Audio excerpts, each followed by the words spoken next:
In my previous life, I never spent a single penny of Gushwanching's until I died, but before I took my last breath, he was holding the hand of that female assistant and calling me a gold digger one after another. I was severely injured while protecting him, yet he demanded that the doctor treat his female assistant first, whose nose was broken. When I opened my eyes again, I was reborn. Back to the day when Gushwanching said he would compensate me with money.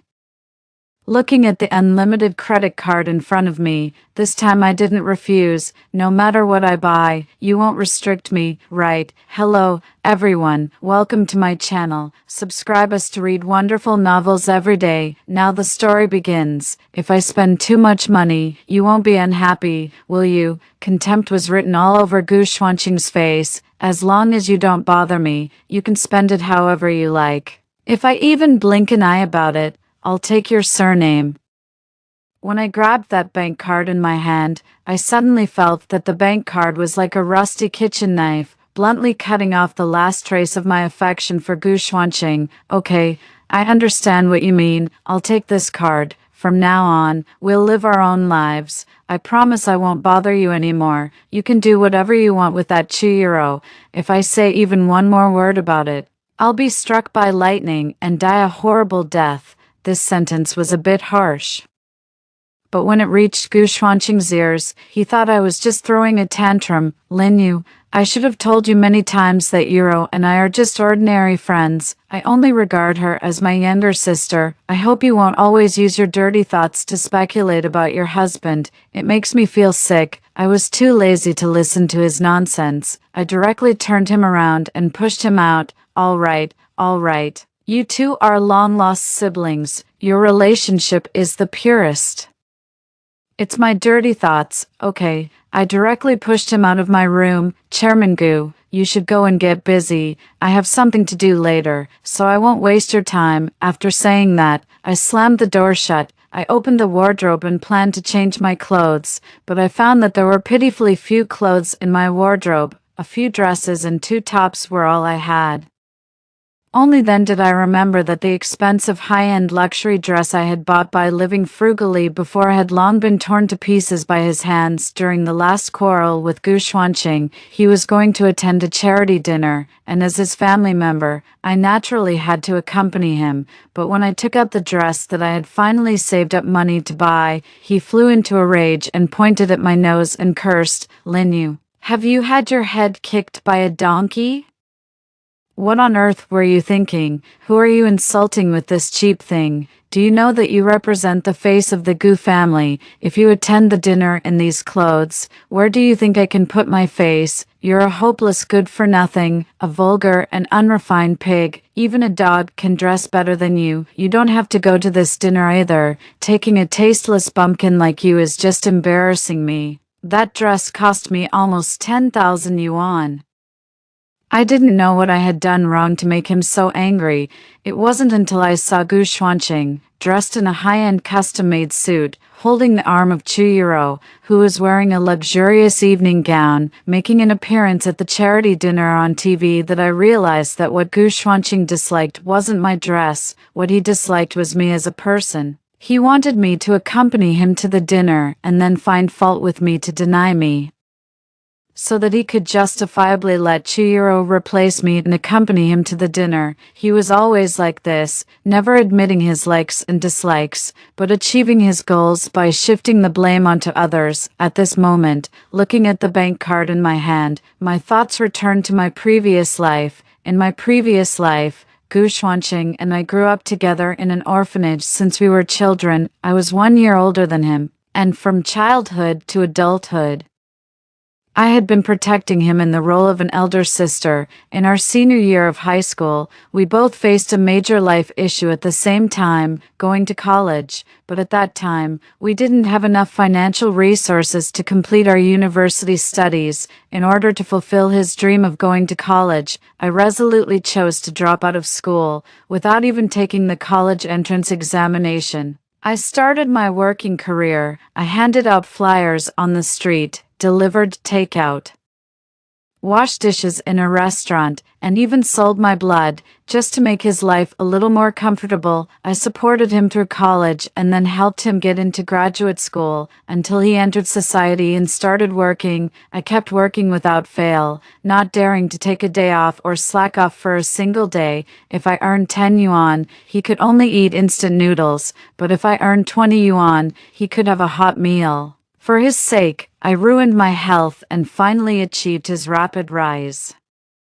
He established his own company and quickly expanded it. In just a few years, he became a young and promising entrepreneur. At that time, he needed a touching story to increase his popularity. Naturally, his girlfriend who had supported him for several years, was pushed to the forefront by him, so everyone knew that behind the boss of the Gu Group was a girlfriend who had always silently supported him, and he also took the opportunity to propose to me, thus establishing his image as a man of integrity and gratitude, and quickly attracted a large number of orders with this wave of popularity. At that time, I thought I had finally endured all the hardships and achieved a happy ending with him. Unexpectedly, on our wedding night, he coldly told me that it was just a deal. Now he is a high and mighty company president, while I am just a working-class person at the bottom of society.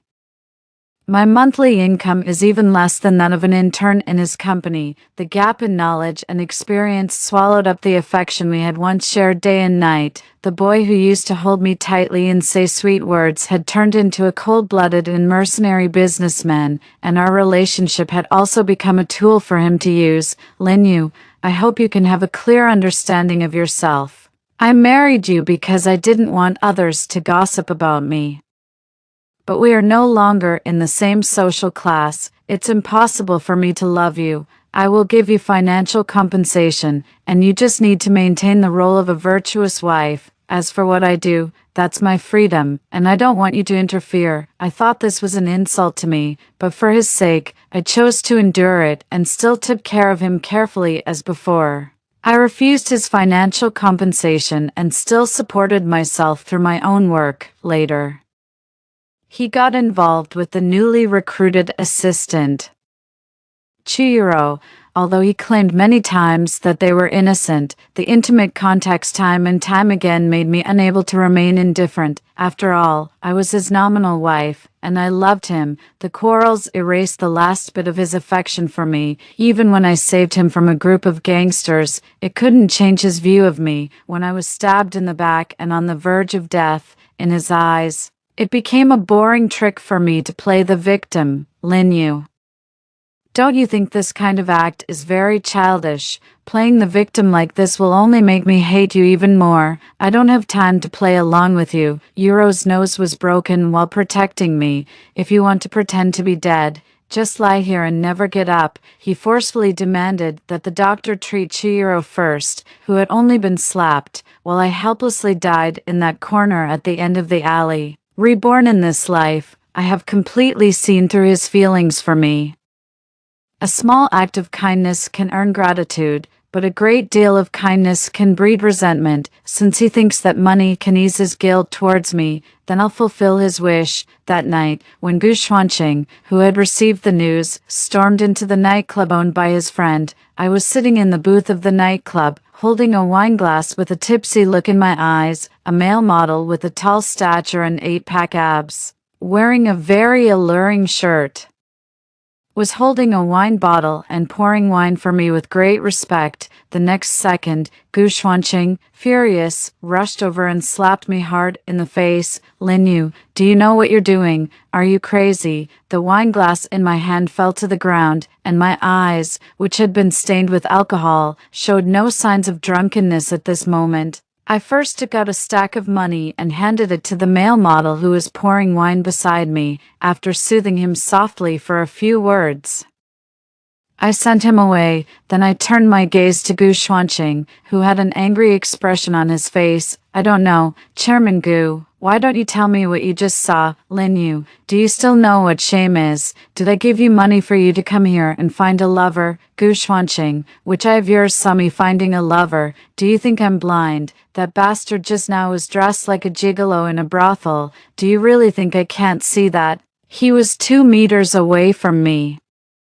I didn't touch him, didn't grope him, and didn't kiss him. I spent money to enjoy myself. I just asked him to pour wine for me. Don't I even deserve to enjoy a service like having someone pour wine for me? I glanced at the bar owner behind him and pointed at the surveillance camera on the wall. Since your good friend reported me to you, why don't you check the surveillance here and see if I've really done anything to betray you? I stood in front of Gu Xuanqing, looked up and stared into his eyes. Gu Xuanqing, I know I'm a married woman. Even if this marriage is fake, I will still have the basic respect for my significant other. I'm not like you, who wants to build a landmark image and at the same time engage in promiscuous behavior. I've caught you hugging and holding hands with Chuyiro more than once or twice, according to the standards you just used against me. Who is the one without shame? You or me?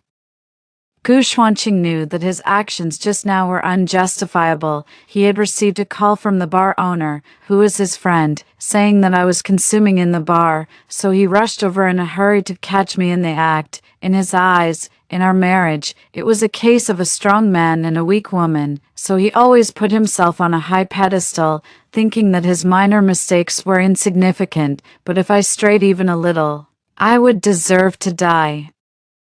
But he forgot that when I supported him through college, it wasn't him who gnawed on cold steamed buns with cold water, it wasn't him who was forced to sell his blood, and it wasn't him who delivered takeout in the heavy snow and dislocated his arm from the fall. At this moment, faced with my questioning, although he didn't dare to meet my gaze, the look of contempt still hung blatantly on his face. You never used to spend money in places like this. How was I supposed to know what got into you? Only then did he notice that I was wearing a high-end luxury brand dress today. The form-fitting dress set off my exquisite curves, and even my body exuded a pleasant perfume smell. I was completely different in temperament from the plain-looking me in the past. Gu Xuanqing then realized that if the woman in front of him dressed up properly, she was no worse than his female assistant. I took out the card he gave me from my wallet. This is the card you gave me. You said that as long as I don't bother you, I can do whatever I want and buy whatever I want. Is that what you said? Do you regret it now and plan to take this card back? Gu Xuanqing looked at me stubbornly. I won't take back what I said. There's no such word as regret in my dictionary at all. Good. I picked up a bottle of Glenfiddich next to me and directly smashed it on the marble table, making a clear and loud noise.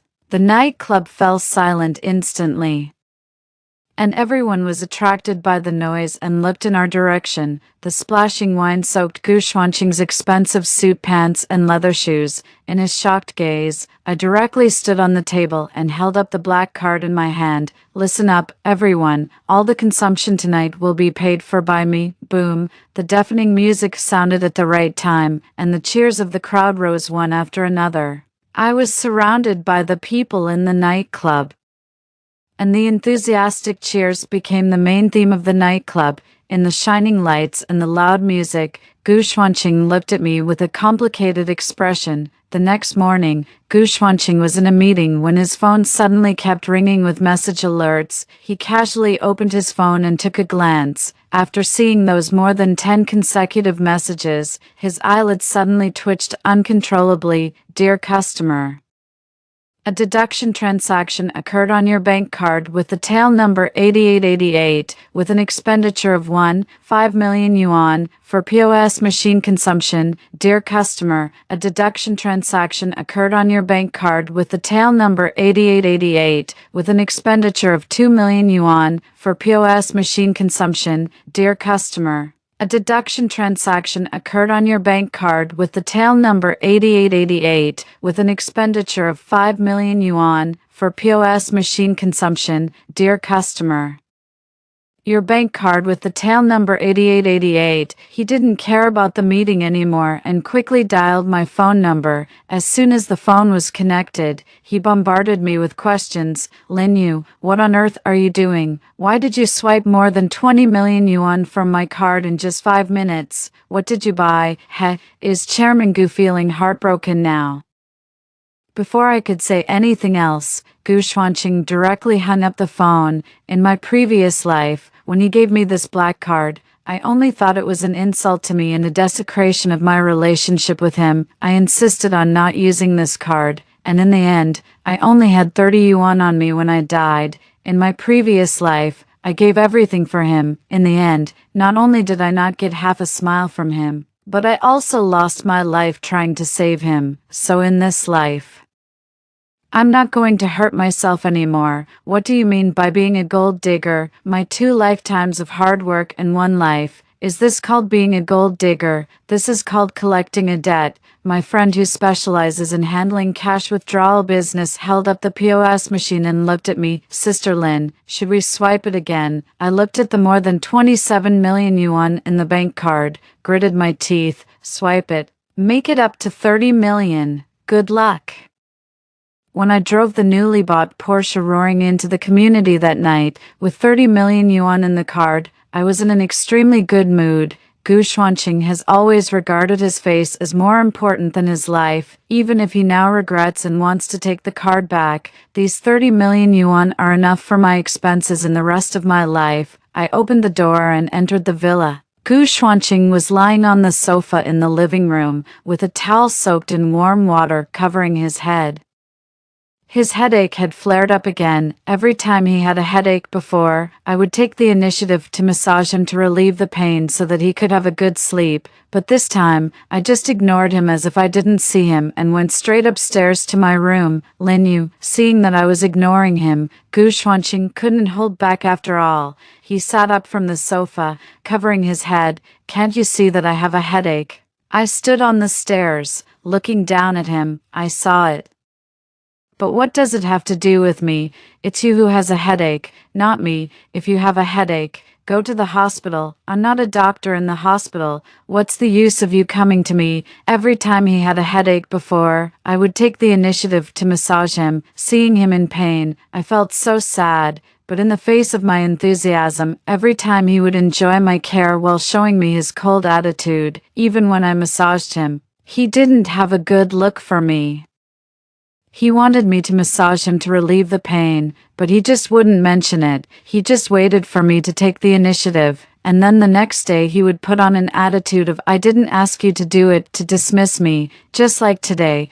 Instead of going back to his own room, he deliberately lay on the sofa in the living room, just wanting me to offer my help as I used to. Unfortunately, a heart that has been completely chilled is hard to warm up again in the face of my indifference. He tore off the towel on his head, angrily went back to his room, and then slammed the bedroom door shut. I was too lazy to pay attention to him and turned back to my own room as well. Anyway, it's him who can't sleep because of the headache, not me. If he could ask me nicely to help him, I'm not as heartless and cold-blooded as he is, but he always pretends to be reluctant, so why should I be so eager to serve him? Just because he owes me, do I have to keep giving? In the middle of the night, my door was knocked on. I opened the door, and Gu Xuanqing's haggard face appeared at my door. "You're not sleeping in the middle of the night. What do you want from me?" He held an ice pack on his head. His face was a bit pale, but his words were still in a commanding tone. "I can't stand this headache anymore. I didn't even eat dinner. Go and cook me some vegetable porridge." Gu Xuanqing, I'm not your nanny. If you're sick, go see a doctor. If you're hungry, order takeout. What do you want me for? Where's your assistant? Chihiro, you can ask her for help. Do you pay her salary just to fatten her up? Gu Xuanqing looked at me in disbelief. He couldn't figure out why the woman who used to treat him like a treasure could now say such cold words. Fine, if you don't want to do it. It's not like I'm begging you. He left in a fit of pique. But the voice that he thought would stop him didn't sound behind him as before. Instead, the sound of the door closing made him tremble all over. He stood there, his face full of an incredulous expression. He thought I couldn't help coming out, but my door was like the mouth of a person of integrity, always tightly closed. At that moment, his heart skipped a beat, and he suddenly felt as if something was being pulled away from his hands, and he couldn't catch it. Gu Xuanqing dialed the 120 emergency number, and the ambulance took him away. He already had a headache today. He drank 2 glasses of wine during the social engagement in the evening. He also forgot to bring an umbrella when he came back and got caught in the rain when he got out of the car. Usually, when he had a headache, I would massage him, but this time I didn't. Every time he drank for socializing, I would dissolve honey in warm water to help him sober up, but this time I didn't even boil hot water every time it rained outside. I would hold an umbrella and wait for him at the door. But this time I wasn't even at home. If he got caught in the rain, I would dry his hair for him, let him take a hot shower, and prepare medicine for him in advance. But this time I didn't prepare anything, so he had a fever. In the early morning, he was shivering all over from the cold, feeling both hot and cold. He called my name a few times. If it were normal, I would definitely appear the first time, open the door and come in, asking him nervously what was wrong. But this time, he called my name several times in a hoarse voice, but the person who should have appeared never opened the door and came in. The room was as dark as ink, and he couldn't see his hand in front of his face. Gu Xuanqing suddenly had a feeling that he was abandoned. He forced himself to pull himself together and walked out of the room. The moment he opened the door, he couldn't help shivering. He only felt that his head was splitting with pain. He knocked on my door, but there was no response for a long time. He simply pushed the door open and found that I wasn't in the room at all. I wasn't at home. Gu Xuanqing took out a thermometer from the first aid kit. It was 39.3 degrees, a high fever. The headache was getting worse and worse. He took out his phone. The light of the phone screen stung his eyes so much that tears came out. He scrolled to the number that he usually hated to see the most and then dialed it. Sorry. The number you have dialed is temporarily unavailable. Please try again later. Gu Xuanqing was a bit stunned because usually my phone was turned on 24 hours for him. No matter when he dialed, I would press the answer button the first time, but this time, the number that had always been on standby for him suddenly couldn't be reached.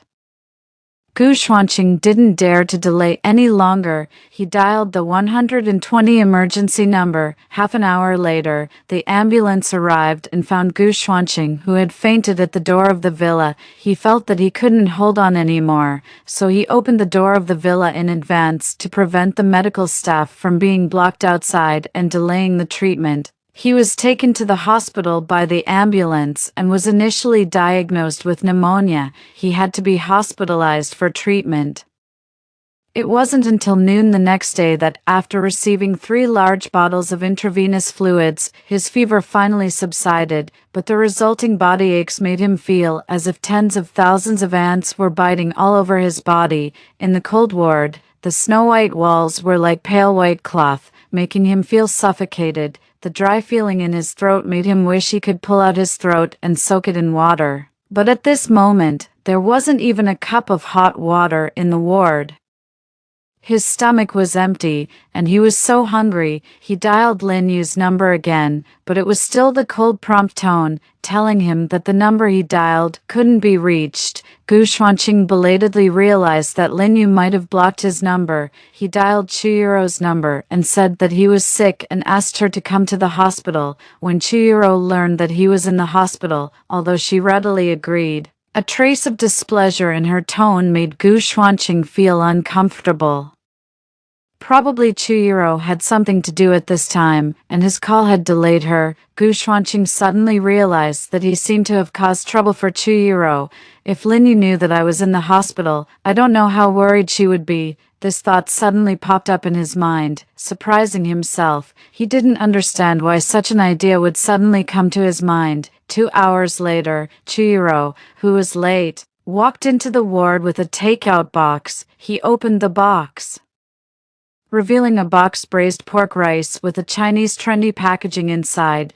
Gu Xuanqing was even more unhappy. Usually, when he was sick, Lin Yu was afraid that he wouldn't have an appetite. She would always cook all kinds of porridge for him in different ways and try to make the food light and refreshing. If she had brought such a box of braised pork rice to him, he would probably have thrown the takeout in Lin Yu's face long ago. But now it wasn't Lin Yu who brought the food. He suppressed the twitching in his stomach and the surging nausea, and reluctantly picked up a piece of meat with chopsticks and stuffed it into his mouth, swallowing it with difficulty. "How is it? Is it delicious? This restaurant has a full score of 5.0 and not a single negative review." In the face of Chuyiro's question, Gu Xuanqing really wanted to smile at her and tell her it was delicious, but as soon as he opened his mouth, he vomited with a wow. Chiyuro jumped back in fright. Seeing him vomiting violently, she turned around and ran out to call the nurse. At that moment, Gu Xuanqing, covered in vomit, suddenly felt his nose sting. The nurse changed his ward and helped him change into a clean hospital gown. Then she turned to look at Chiyuro, who couldn't help it all behind her. "The patient is very weak now. How could you give him such greasy food? How do you act as a wife? Don't you have any common sense in life?" Facing the nurse's accusation, Chiyuro didn't care at all. She didn't even raise her head and just kept looking at her phone, as if the nurse's words were just hot air. After saying a few words and realizing that it was like talking to a brick wall, the nurse simply ignored it and walked out of the ward directly. Gu Xuanqing lay on the hospital bed, feeling that his throat was burning with pain from the stomach acid that he had vomited up. "Euro, could you buy me a bowl of millet porridge?"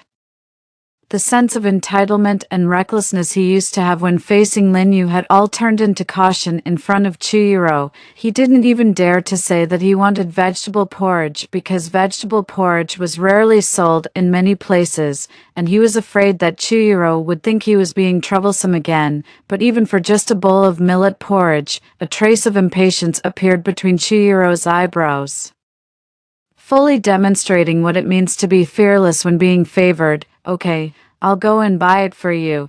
After saying that, she put her phone in her pocket and walked out of the ward directly. The door of the ward was slammed shut. Gu Xuanqing felt his nose sting for the second time today. He curled up on the hospital bed, and the pain in his stomach made him feel pathetic. He has a lot of money now, a great deal of money. It seems that he can easily get most things in the world with money. But now when he is sick, he can't even have a bowl of warm porridge to soothe his stomach. He dialed Lin Yu's number for the third time today. This time the phone got through, which made Gu Xuanqing feel both wronged and happy. He didn't know why he felt wronged, and he didn't know why he was happy either. But as soon as he dialed the phone, he felt as if he had caught hold of something again. Unfortunately, it was just an illusion because after the phone was connected, the other side didn't answer for a long time. The ringtone had been playing for almost a minute, and the person on the other side showed no sign of answering the phone. It wasn't until the phone was automatically hung up due to no one answering for a long time that Gu Xuanqing's consciousness returned to reality. It turned out that the woman who had always been standing there waiting for him had left quietly. Chiyuro bought the millet porridge back. It was really just millet porridge, without eggs or pickled vegetables. Even the porridge was only slightly warm, just having a bit of temperature. Gu Xuanqing finished drinking that bowl of porridge dryly. He felt that the pain in his stomach was not so severe, but he still didn't feel comfortable. "All right, there's nothing else for you to do here. You can go back to work." Chiyuro's eyes were fixed on her phone, and she never bothered to move her gaze. "Let me stay with you. There's nothing much to do in the company anyway. I've made an appointment with a friend for dinner tonight. What do you want to eat? I can bring it to you by the way." Gu Xuanqing lay back on the bed and said in a flat tone, "No need." He took out his phone and flipped through it randomly. Suddenly, his finger stopped. He finally knew where Lin Yu had gone. In the WeChat moments, Lin Yu posted a set of 9 photos. She was standing next to an off-road vehicle, with an endless Gobi desert behind her. Lin Yu spread her arms, and her face behind the sunglasses had a wild smile. Far behind her, a golden mountain was like a piece of golden laid on the horizon, shining with a golden red light. "Honey, if we have money in the future, I want to go to Mount Kailash. I want to do a Korah around the mountain." "What are you going to do in such a high-altitude place?" People say that doing a Korah around the mountain can cleanse one's karmic obstacles and get the blessing of the gods. Lin Yu's face became clearer and clearer in Gu Xuanqing's mind. It doesn't matter if I get the blessing or not. If there really are gods, I hope they can make you live a happy life forever, even without me. I hope you'll be happy," looking at Lin Yu in the photo. A light in Gu Xuanqing's heart was suddenly lit up. In the dim alley, Chihiro with a bleeding nose pretending to faint, the hooligans running away in a hurry, the medical staff he called away, and the furious police officers. These sharp memories came crashing down like a guillotine, breaking into his mind. Then he saw Lin Yu with a dagger deeply inserted in her back, Lin Yu who was in too much pain to speak. Lin Yu whose eyes were full of pleading when looking at him. Lin Yu who didn't respond no matter how he shouted and cursed, Lin Yu who held him in the palm of her hand, Lin Yu who was happy for his success, Lin Yu who was completely hurt by him but still firmly blocked the knife for him. Gu Xuanqing is a successful businessman because he created a business empire in just a few years, but at this moment, Gu Xuanqing suddenly realized that he was the most failed businessman in the world because he had made the two most failed choices. He finally knew why he was sad, because the chairman of the Gu Group, who had lived 2 lifetimes, had lost the things he was most proud of and cherished twice. Gu Xuanqing suddenly burst into tears on the hospital bed, letting his remorse wash over him with a torrent of tears. When I carried my luggage and walked out of the train station, Gu Xuanqing was standing in the crowd, craning his neck and eagerly waiting. I was taken aback for a moment and immediately realized that perhaps Chihiro was on a business trip and had taken the same train as me. I ignored Gu Xuanqing and instead carried my luggage towards the parking lot. Hearing this long-lost address, I felt as if time had stood still for a few seconds. I wanted to reach into my pocket for the car keys, but my hand suddenly started shaking, and I failed to take them out after several attempts. Wait for me. I was certain that I hadn't misheard. I slowly turned around and saw Gu Xuanqing running towards me with a delighted expression. In just a month, he had lost a lot of weight, and his face had turned sallow. He didn't look like a big company boss at all. Instead, he seemed more like a patient who had just recovered from a serious illness. "Who are you here to pick up?" He came over and grabbed my hand. "I'm here to pick you up." He reached out and pulled me into his arms, gently placing his hands on my back.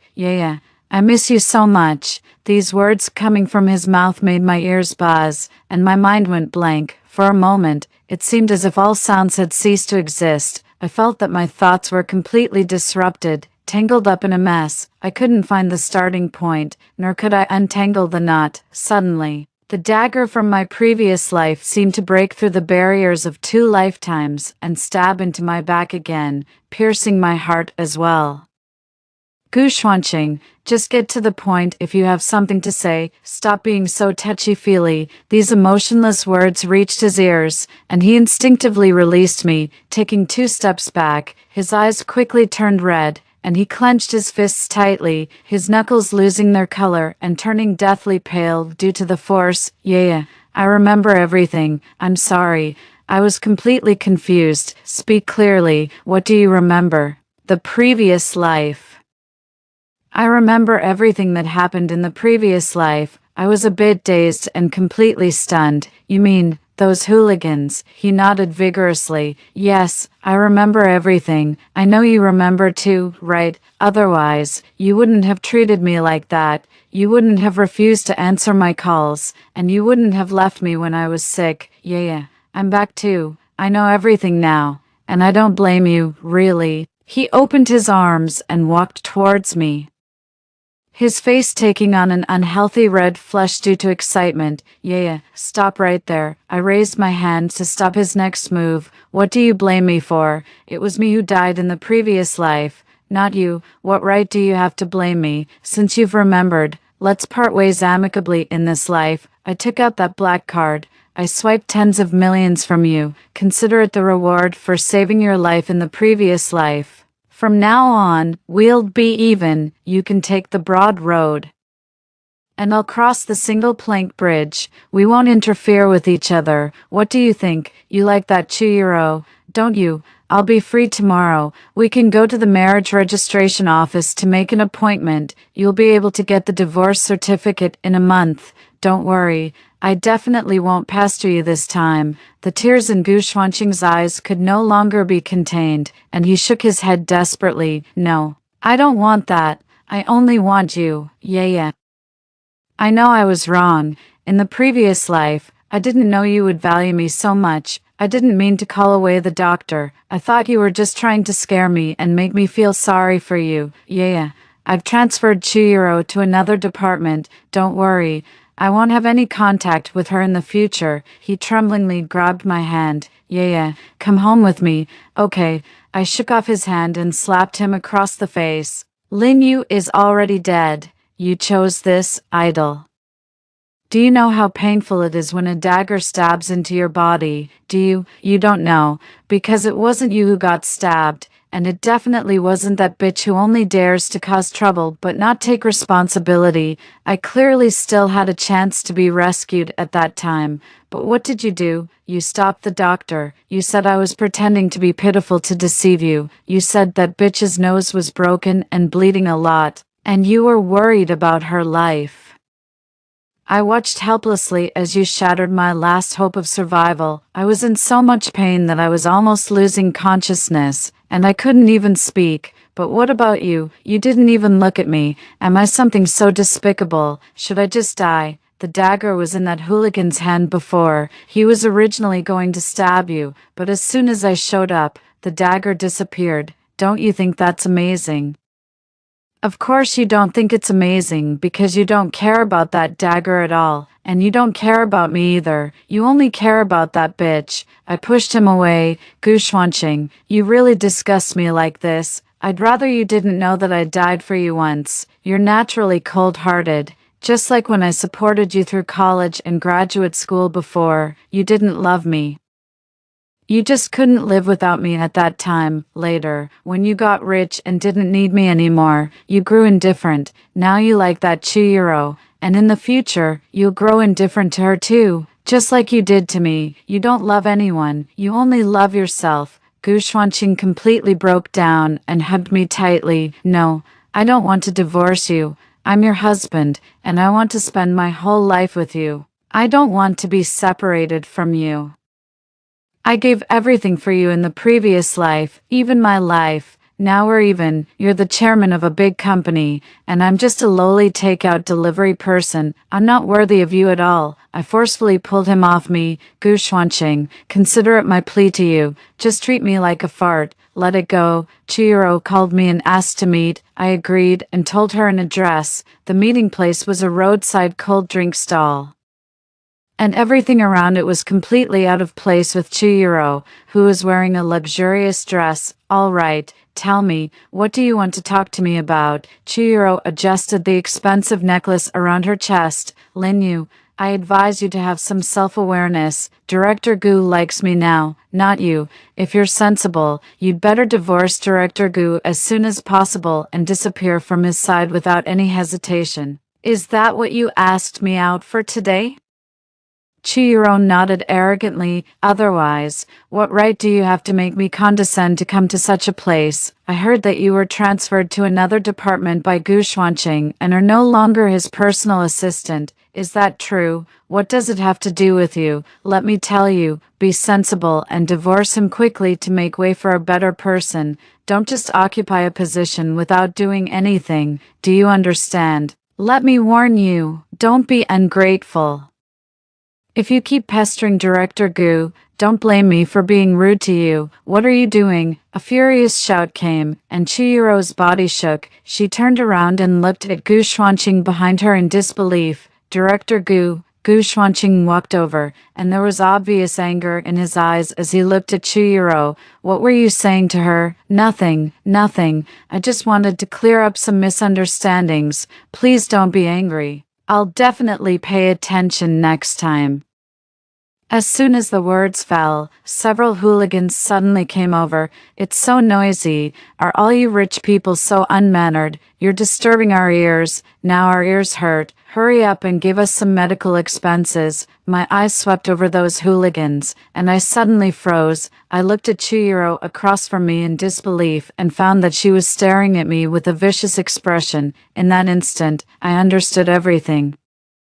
The hooligans in front of me were the same ones who had stabbed me to death in the previous life. Now that they were here, it could only mean one thing. They were brought here by Chihiro, and they were in cahoots with this bitch. Just as I was thinking, Chihiro had already started a fierce argument with them, just like in the previous life, but those hooligans were deliberately edging towards me. The leader of the hooligans had already reached into his lower back.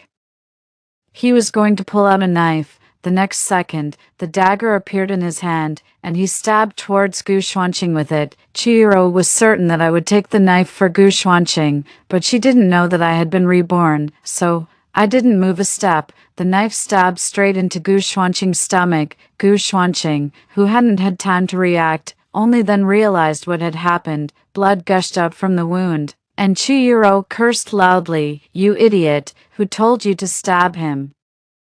Stab the woman, stab that woman." In the distance, the sound of police sirens grew closer. Gu Xuanqing managed to survive, but that stab had injured his internal organs, and he was forced to have one of his kidneys removed. This time, he endured the stab on his own, but didn't die. By retrieving the surveillance footage and with the clues I provided, the police quickly identified those hooligans and arrested them on the same day as they were about to flee to another place. According to their confessions, they admitted that they had received benefits from Chihiro and that she had asked them to stage a scene. As a result, Chihiro was also arrested by the police. To my surprise, the hooligan who had stabbed someone turned out to be a fugitive. Due to his intellectual deficiency, he hadn't correctly understood Chihiro's order and ended up making the fake scene a real one. To be honest, I was a bit overwhelmed. I never expected that I had died at the hands of an idiot in my previous life, because Chihiro had instigated others to commit a crime and caused serious consequences, and the Gu group had also discovered that she had carried out several illegal acts by taking advantage of her position. She was finally sentenced to life imprisonment. When everything was settled, I went to the hospital with the divorce agreement. This time, Gu Xuanqing on the hospital bed didn't try to hold me back. He just calmly signed the divorce agreement. I voluntarily gave up my shares in the company. As compensation, I kept the 30 million yuan in the card. Just as I was about to leave the room, Gu Xuanqing called out to me, "Yeah." I turned around. His voice was a bit hesitant, and finally, he asked that question, "Do you still love me?" I smiled at him. "Take good care of yourself and recover soon." The moment the door of the ward was closed, I heard a sorry with a sobbing tone coming from the ward. The person I had loved for 2 lifetimes. We had loved each other, quarreled, and even hated each other, but we had never imagined that one day we would end up like this. "Sorry, but I can no longer love you." 5 years later, I walked down the aisle with my boyfriend, who I had been in a relationship with for 2 years, and got married. A year later, my son was born, and I named him Liu Yuqing on the day of the baby's full moon banquet. A lawyer dressed in a suit walked into the banquet hall and took out a pre-drafted contract. As of the effective date of this contract, the ownership of 40% of the shares of the Gu Group will be automatically transferred to Mr. Liu Yuqing. The lawyer respectfully handed the contract to me. "Ms. Lin, this is Director Gu's gift for the baby. He hopes you won't decline it. Director Gu also asked me to convey a message to you. He said that he hopes you will be happy for the rest of your life and have a harmonious marriage." The end.